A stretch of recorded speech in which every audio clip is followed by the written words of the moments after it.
Hello, everybody. Hello, Gravitrons. I'm More Gravity. Let's play chess. We're gonna go over a game that I finished just about 3 minutes ago. It's my first win of the day. And before we start with the chess, I have to apologize. I'm sorry about my appearance today. I'm most of the way through shaving off my beard. Um, and sometimes when you're shaving off a beard, there come spots of resistance. And so I will shave those off later today and be beardless. All right. So next up, yeah, okay, beard, and then now we're going to uh, go over this game I just finished against my opponent resigned in this position. Actually, before going over it, now yeah, let's start at perhaps we better start at the beginning. Track from um, uh, back in the day,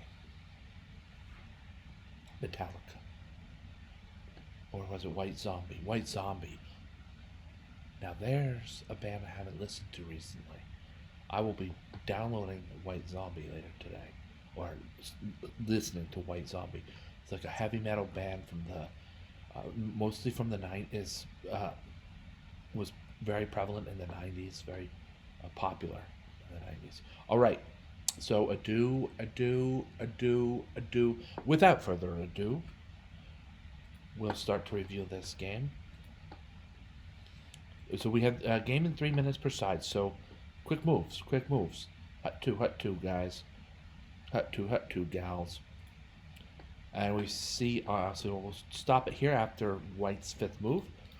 White is just approaching the position very classically, very center focused. This is just a standard way to play against passive control of the center. Just get that D pawn out there. He might become captured, right? He or she or they might become captured. And then we capture back, and a capture back, and a capture back. The point is, after all the captures are made, yes, white queen on d4. No, is she all that assailable? She's not really in danger of having my opponent develop with tempo while she is on d4. So, the game didn't go that way. My opponent was wise to that and played the best move in the position, which was bishop to g4. This is a good pin. The knight's out of place to try to back this up naturally. There's no, you know, uh, non-standard pawn formation on the king side. So if white wants to push back, then black can decide to gracefully retreat rather than bump into like a pawn or something, and it would make things less mobile. Um, the knight is pinned. It's definitely pinned to the queen. It's a good pin. It's an interesting pin because now the pawn at d4 is up for grabs, or is at least threatened by way that this knight cannot aid in its capture or recapture or anything like that. And I think that there's one more thing that I'm thinking about that's not quite coming to mind. Aha, yes, because it's on the other side. On the other hand, bishop to e2, my bishop on f1 has not moved yet, so bishop to e2 is a graceful way to break the pin. So, it's a move. We keep playing. D takes e5. And white has the restraint to play bishop e2 and not knight takes e5 to lose the queen on d1. We get this pin broken before anything too crazy gets going on white's king side. Here's the move to I'm not sure. I'm not sure about this move. It's fine. I think I'm with Torch 4, the evaluating engine. It's a good move. I don't. What bothers me about it is this bishop has moved to g4, and then the bishop has captured on f3, has made two moves, whereas I've made. That's not the relevant piece. This knight that the bishop is captured has only made one move. Honestly, I didn't really consider that. But looking at the end formation, for instance, if this blunder knight takes c4 doesn't occur, but we have Uh, bishop takes f3. The best continuation is probably knight takes f3, and then queen takes f3. That doesn't bother me. Let me show you what I mean on practice board.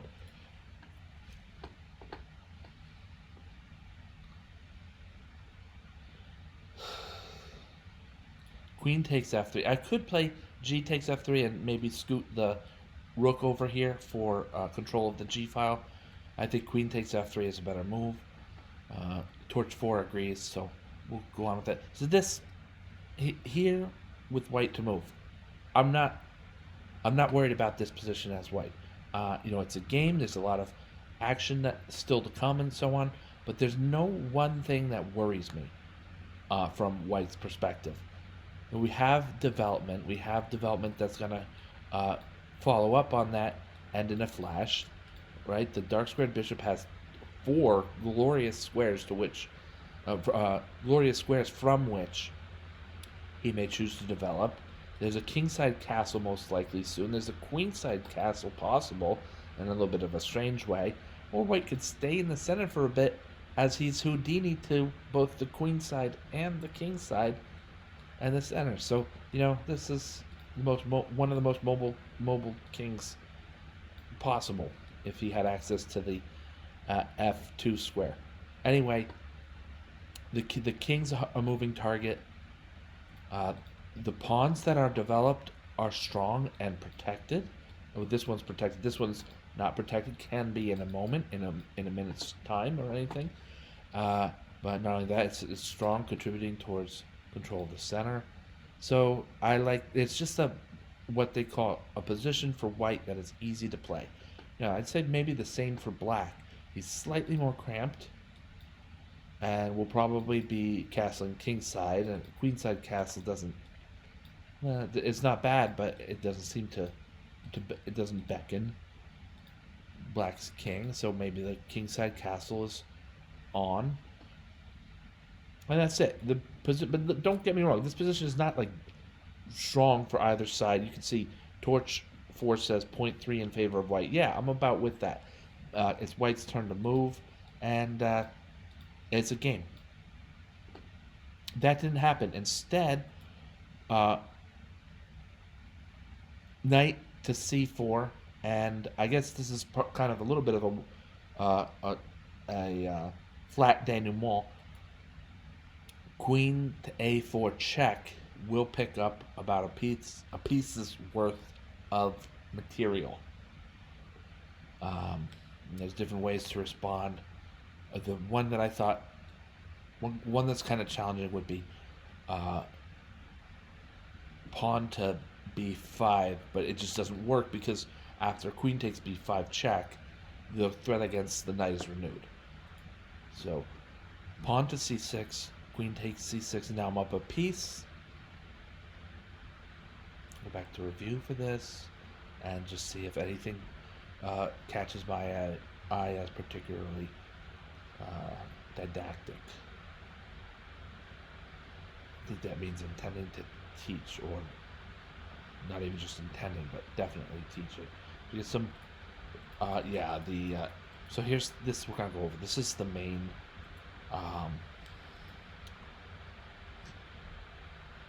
piece exchange of pieces, and the correct move is pawn takes d5.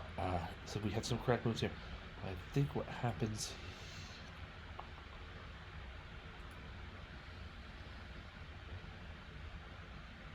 Yeah, here black gets a little bit over ambitious.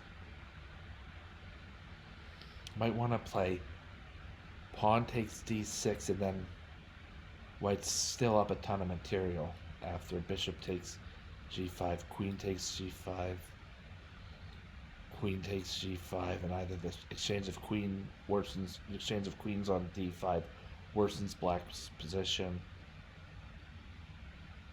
or she has to take time out to escape an exchange, and that doesn't seem all that great either. So where really did things go wrong here? We know at knight c4 earlier, but when the queen won the knight, was it c4? It's b4 maybe.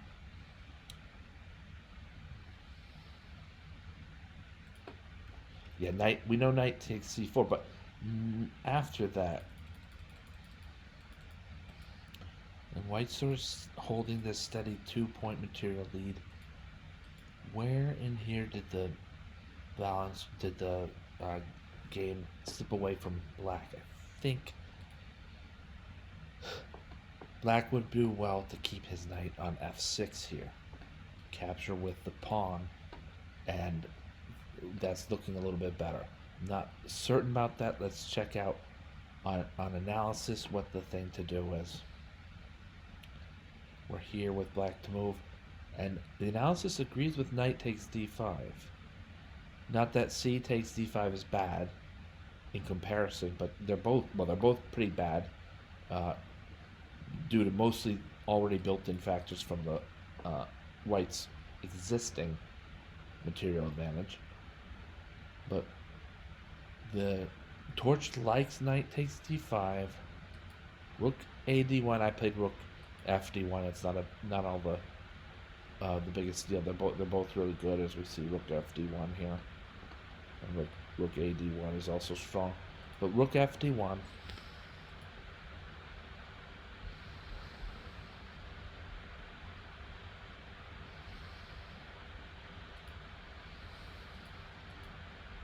Maybe there's something wrong with how I set up the question.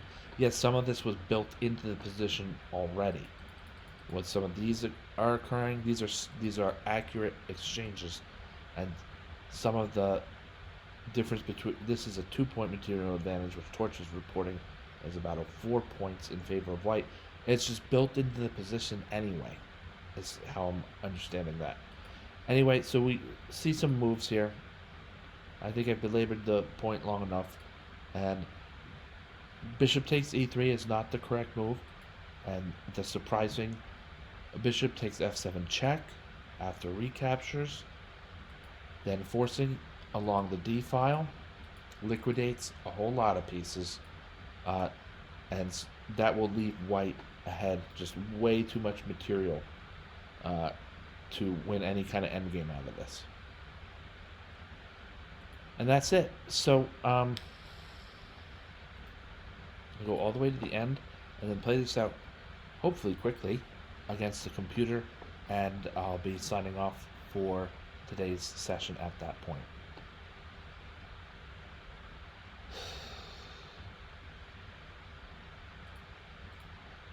Oops.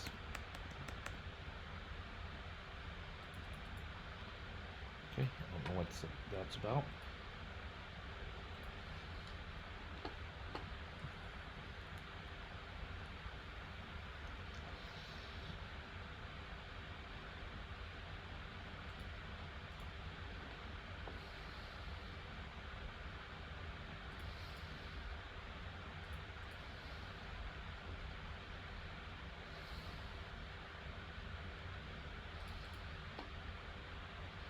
Oops.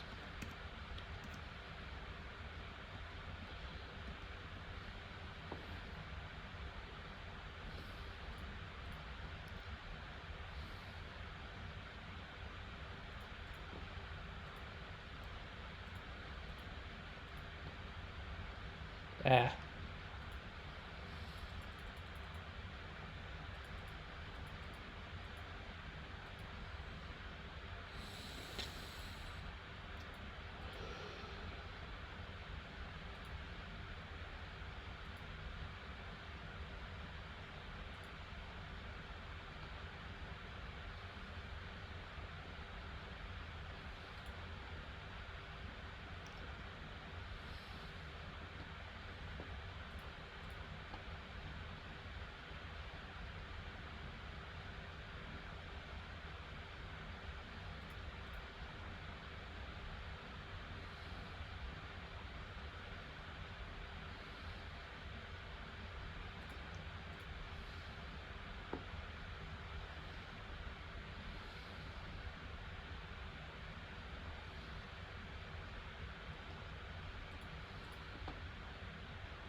Right now, what I'm thinking is that there's enough open files. There are enough spaces between the pawns. The board is clear enough that I might just jam the board with pawns either locked against each other or at an impasse, like h5 won't be played because then black will be losing his h pawn.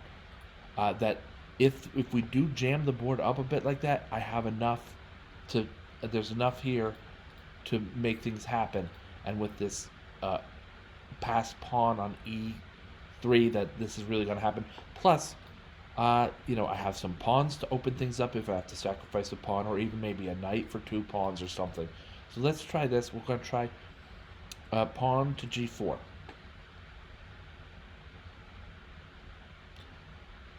And let's just sort of try this. We'll open things up a bit with an exchange of pawns.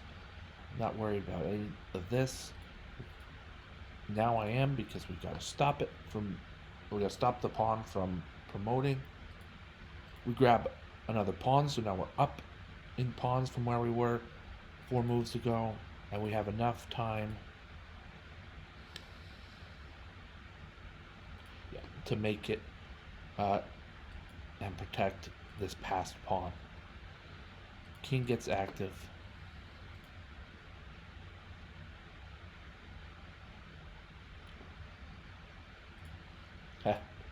Rook stays active.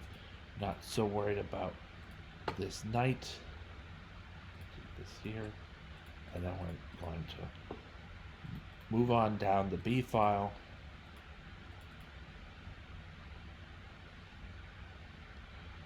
Sort of organize things here.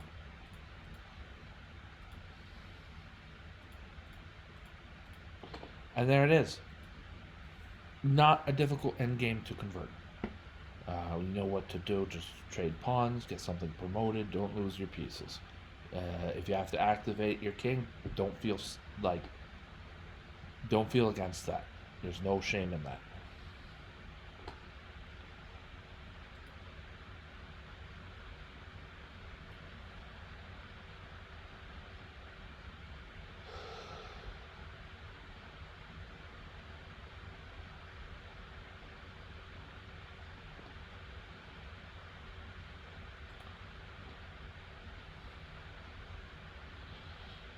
Like I was saying, I really got to finish this save. So I'm sorry about that. I will finish this and be a little bit more presentable for my next broadcast.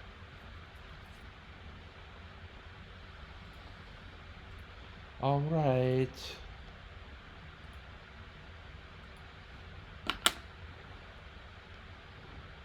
Thank you for watching. Thank you, Gravitrons. I'm More Gravity. Have a great night.